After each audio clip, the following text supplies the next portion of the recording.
My father demanded I attend my golden brother's wedding, threatening to cut my tuition. They were shocked when found out I earned more than him. It was a typical Sunday afternoon when I received the call from my dad that would change everything. My name is Clara, and for years, I had lived in the shadow of my older brother, Jason, the golden child in our family.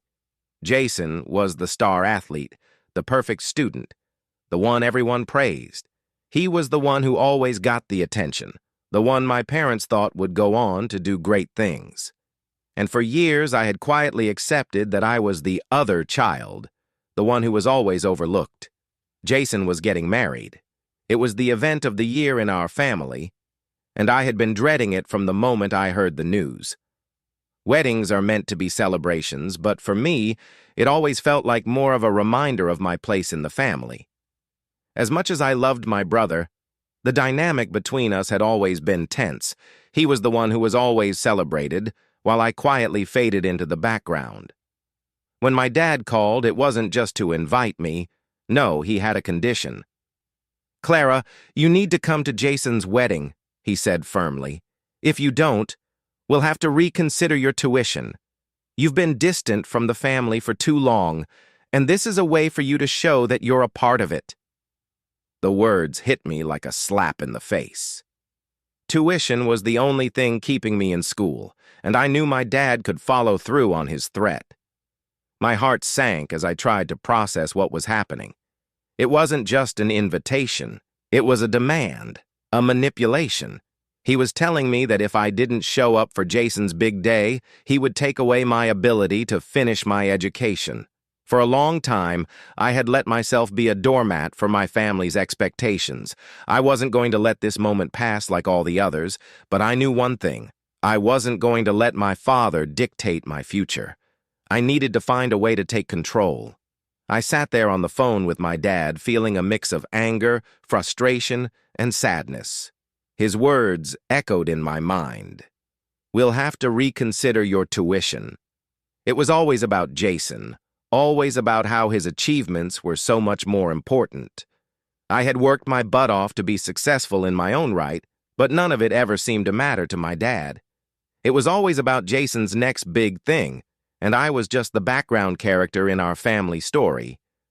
But this time, I wasn't going to let it slide. I knew what my dad was trying to do. He was trying to force me to play the role he had written for me. He wanted me to bow down to Jason's wedding, show up like the good little sister who'd been absent from the family events, and pretend everything was fine. But I wasn't fine. And more importantly, I wasn't going to let him hold my education hostage just to make his perfect family image more complete. I didn't say anything on the phone right away. Instead, I thought about it for a long moment. My tuition was important to me, and I knew it wasn't a light threat. But I also knew that this moment was pivotal. I had always been overlooked, always placed second, always considered less important.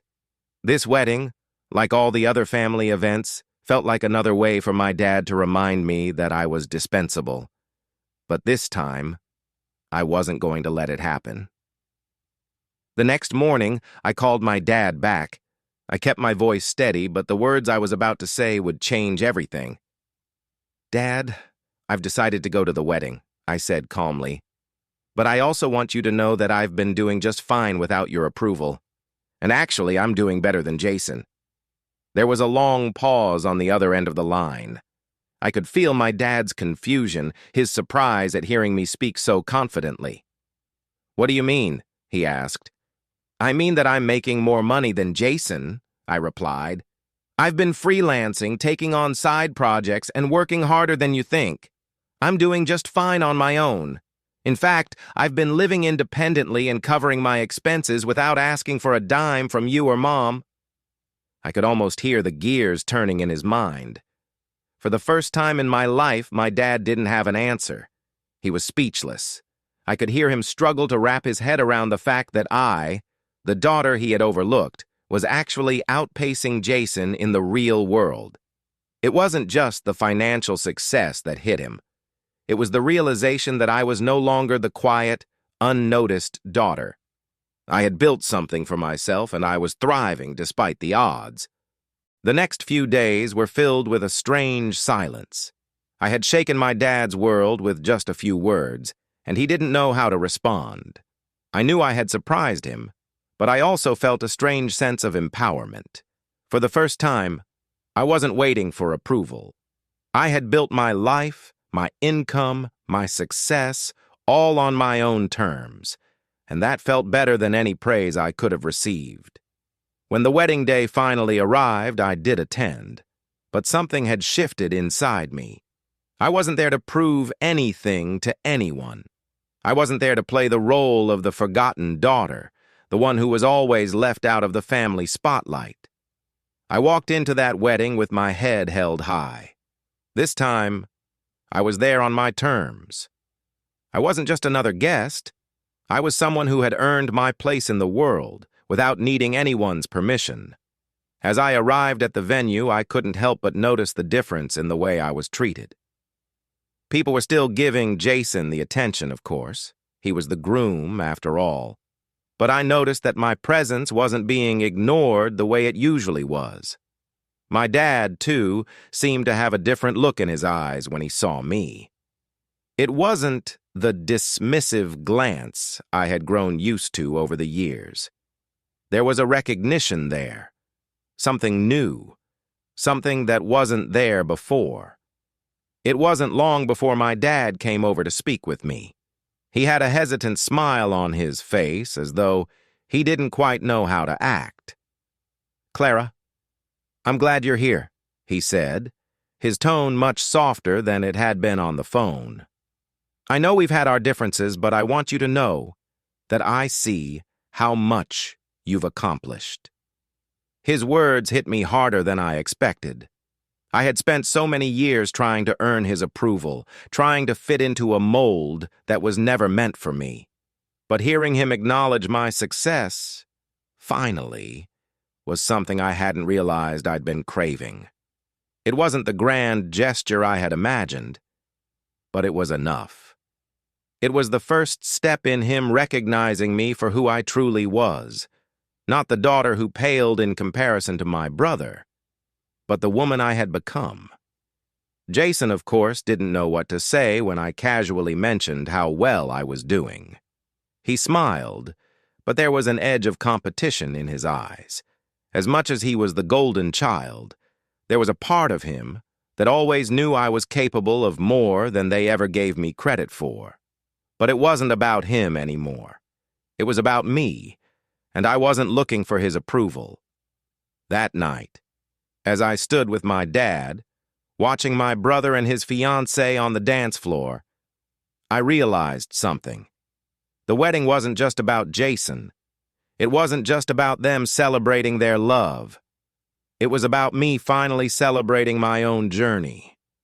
The journey where I had stopped waiting for someone else to validate me and started validating myself. For the first time in years, I felt at peace. I was no longer the invisible daughter, the one who had been held back and made to feel less than. I had worked hard, fought for my place, and now I was standing tall. Not because someone told me I could, but because I knew I deserved to be there. The wedding passed in a blur, but the shift in my family's dynamic didn't. I could feel it.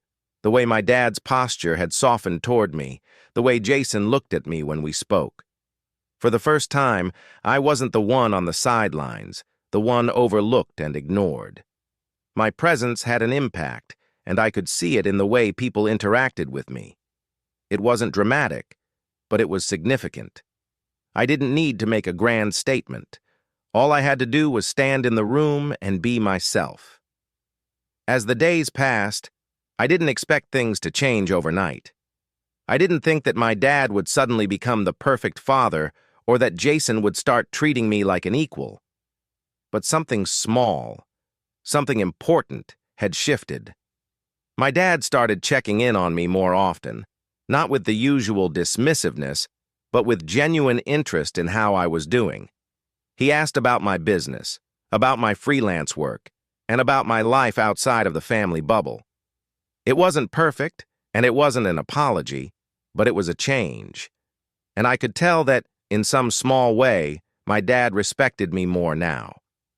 He was seeing me not as the daughter who had always been in Jason's shadow, but as a woman who had created something for herself, who had built her life on her own terms. A week after the wedding, my dad called again. I was hesitant at first, worried that it was going to be another awkward conversation, but when I picked up, his tone was different. It was lighter, warmer, almost like he was reaching out in a way he hadn't before. "Clara," he said, "I've been thinking a lot about our conversation, and I want to let you know that I'm proud of you. I've been so caught up in Jason's life that I didn't see what you were doing. I see it now." The words were small, but they meant the world to me. After all these years of trying to prove myself, of quietly seeking his approval, this was all I needed to hear. I didn't need grand gestures. I didn't need him to be perfect. I just needed him to see me, and for the first time, he had. I took a deep breath and responded, "Thanks, Dad. I appreciate it." The phone call ended quietly, but the weight that had been on my shoulders for so long had finally lifted. I wasn't the same person I had been a year ago, the one who was always fighting to be seen. I was a woman who had built her life and her success from the ground up, and I didn't need to ask for anyone's approval anymore. The following months were filled with subtle but significant shifts in the way I saw myself and how my family saw me. I no longer sought the same kind of approval I once craved. It was as if I had quietly, yet powerfully, come into my own. I had always felt like I was fighting for a spot at the family table, but now I had built my own table. I wasn't just participating in their narrative. I was writing my own. My dad, though still somewhat distant at times, started showing up more in my life in small but meaningful ways. He would text me asking how my business was going, or sometimes he would mention something about a new project I had been working on. He never asked for details, but the fact that he was making an effort to acknowledge my success meant more to me than anything he could have ever done in the past. Jason, on the other hand, was a different story. There was no dramatic change in his behavior, but there was a subtle shift in the way he interacted with me. He no longer brushed me off or made jokes at my expense. Instead, there was a newfound respect, still a little reserved, but it was there. I couldn't help but notice how he was beginning to take me seriously, especially when it came to my business. We would talk about work sometimes, and I could see in his eyes that he now saw me as more than just the other sibling. I wasn't just Clara anymore. I was Clara, the successful entrepreneur. One day, a few months after the wedding, Jason called me. I was surprised, as he wasn't usually the one to initiate contact unless it was a family event. "Hey, Clara," he said casually. "I've been thinking about what you said at the wedding, about how you're doing well with your side work. I think I need to get my head in the game, too. Can you give me some tips on how to manage my business better?" I was taken aback for a second. It wasn't the words I had been expecting, but I realized this was a huge step for him. Jason, the golden child, had always been the one with everything handed to him, and here he was, asking me for advice. In that moment, I realized something important. My success wasn't a threat to him anymore. It wasn't about outshining him or competing with him. It was about me being my own person and living my own truth. And in the process, it seemed that Jason had learned to respect that. "I'm happy to help," I said, trying to keep the conversation light. "Let me know what you need, and I can give you some ideas." As the conversation continued, I felt something shift between us. Jason was no longer the unreachable figure I had once viewed him as. He was just my brother, someone who had his own struggles and successes, but who now saw me as an equal. When I hung up the phone, I realized that my life had shifted dramatically over the last few months. The relationship with my family wasn't perfect, but it had evolved. I no longer sought validation from them because I had learned to validate myself. My success wasn't defined by their approval, and that was something I could be proud of. I wasn't a nobody anymore. I was Clara, the woman who had worked hard, created something of her own, and refused to be overlooked. As the months passed, I found myself growing into a version of me I had always dreamed of becoming, but never thought was possible. The changes in my family dynamic continued, but what struck me the most was how much I had changed. I was no longer that girl who constantly fought for validation. I had learned to create my own path, and it felt incredible to finally stand on my own 2 feet without looking over my shoulder for approval. The success of my freelance work and the growth of my business was evident to everyone around me. I was getting more recognition from people in my industry. My name started to show up in conversations and articles that I used to read from the sidelines. People started reaching out to collaborate, asking for advice, and genuinely appreciating the work I had put into building my career. And the best part? I wasn't doing it for anyone else. I was doing it for me. But there were still moments, albeit rare, when I felt a sting of resentment. It wasn't just about the past treatment I had received from my family, but the realization that, for so many years, I had let their actions shape how I viewed myself. And in a way, it wasn't just about them anymore. It was about me accepting that I had allowed myself to stay in that shadow for far too long. One afternoon, as I sat at my desk going over some new contracts for my business, I received a message from my mom. It had been a while since we had talked in depth, but her message was simple yet surprising. "I've been thinking about how much you've accomplished. I just want you to know I'm proud of you, and I'm sorry it took me so long to say it." The words were short, but they hit me in a way I hadn't expected. My mom's validation had never been something I felt I could rely on, but here she was, acknowledging me in a way that made me feel seen. It wasn't a dramatic apology, but it was enough to make me realize how far I had come. Not just in my career, but in my ability to find peace with my family and with myself. I replied simply, "Thank you, Mom. That means a lot." What struck me most in that moment wasn't just that my mom was acknowledging my success. It was the realization that I no longer needed her validation. I didn't need anyone's approval. The journey had been about finding myself, learning to stand on my own, and becoming proud of who I was, regardless of what anyone else thought. The next day, Jason called again. This time, the conversation wasn't about business tips. He called to say, "Clara, I've been thinking. I think I want to do something more with my life, too. I see how much you've changed, and it's inspiring. You've shown me that it's never too late to start something new." In that moment, it hit me. This was what I had always hoped for. Not just recognition from my family, but a sense of connection.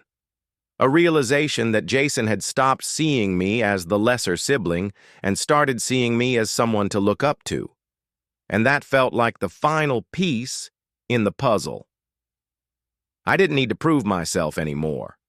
I had built something, not for anyone else, but for myself. And while my family's acknowledgement was nice, the real triumph was realizing that I had already validated myself long before they ever noticed. By now, I had become the person I never thought I would be. The woman who was unapologetically herself, successful in her own right, and at peace with her journey. The past struggles, the years of feeling overlooked and overshadowed, were no longer chains holding me back. They had transformed into the foundation on which I had built my success. My relationship with my family was better, though not perfect. It never needed to be. What mattered was that I had found a balance between them and myself. I could be a part of their lives, but I was no longer dependent on them for my happiness or validation. I had found peace within, and that was a gift that no one could take away from me. My dad, though still not the most emotionally expressive person, had come a long way. I could see the shift in his behavior, the way he treated me not just as his daughter, but as an equal. One afternoon, we sat down for lunch together. I could tell he had something on his mind. He looked at me with a kind of seriousness I had never seen before. "Clara," he began, his voice quieter than usual, "I've been thinking about everything, about how I've treated you over the years." I was wrong. I focused so much on Jason, on his success, that I didn't see the things you were doing. "I'm sorry." I didn't expect those words from him. My dad had always been the type of person who avoided vulnerability. But here he was, admitting his mistakes. I was still shocked by it, but I wasn't angry anymore. I had moved past the resentment and found peace. "I appreciate that, Dad," I said, my voice steady. "But I don't need you to apologize. I've already forgiven you, and more importantly, I've forgiven myself." That conversation felt like a weight lifting off both of us. I didn't need him to apologize to heal, but hearing him finally acknowledge the pain he had caused made all the difference. I realized that forgiveness wasn't just about letting go of past wrongs. It was about freeing myself from the burden of carrying that pain around. Later that week, Jason and I sat down for a casual lunch. It was strange how much more comfortable we were with each other now. We talked about work, about our plans for the future, and slowly but surely, I began to realize that we had evolved. He wasn't the golden child anymore, and I wasn't the other sibling. We were just two people who had been through different paths, but who now shared a deep respect for each other. "Clara," Jason said, leaning back in his chair, "I've been thinking. You've really inspired me. I've always been kind of stuck in my own world, but seeing how much you've done, how much you've grown, it makes me want to do more. Maybe it's time I started taking risks too." It was a small admission, but it meant everything. It wasn't just about us finding common ground or my success rubbing off on him. It was about him acknowledging my growth and understanding that success wasn't about being perfect or following a set path. It was about the willingness to take risks and learn from failure. "I'm proud of you, Clara," he added, smiling. It felt like a weight had been lifted from my chest. My family had always been divided, but in that moment, I realized that it wasn't the family dynamics that needed to change. It was the way I viewed them. I had to stop seeing them as obstacles to my success, as barriers to my happiness. I had to see them for what they were, imperfect people who were doing the best they could. And when I changed that perspective, everything else fell into place.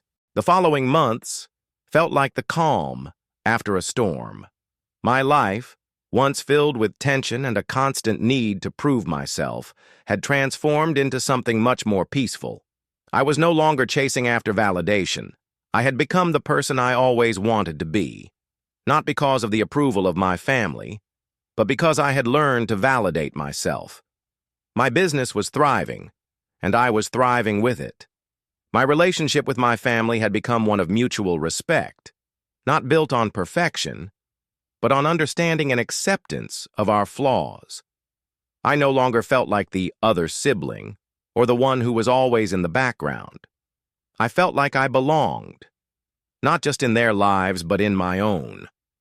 One day, as I was sitting in my office at the resort, sipping coffee and going over some numbers, I realized something important.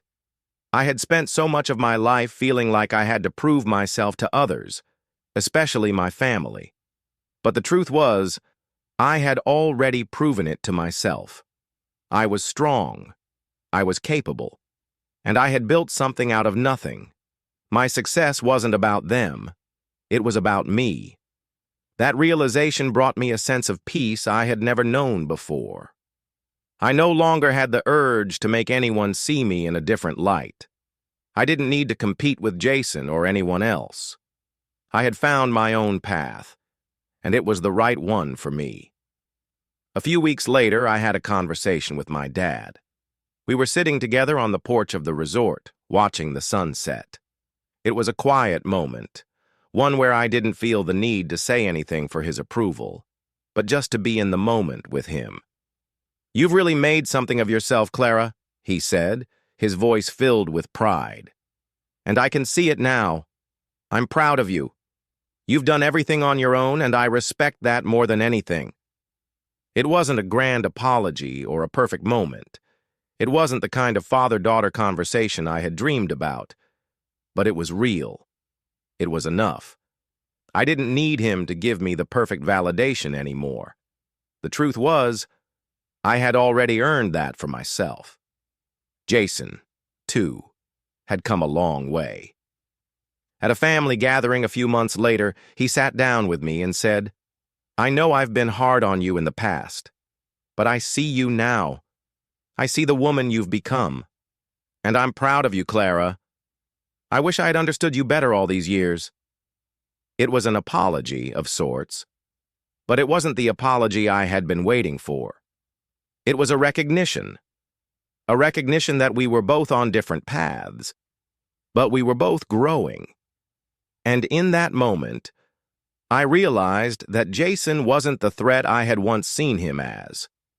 We were both individuals, both carving out our own stories. That night, I sat alone on the balcony of the resort, looking out at the ocean.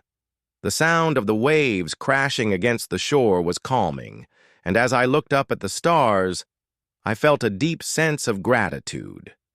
I had gone from being the forgotten daughter to someone who had created a life I was proud of, a life that was entirely my own.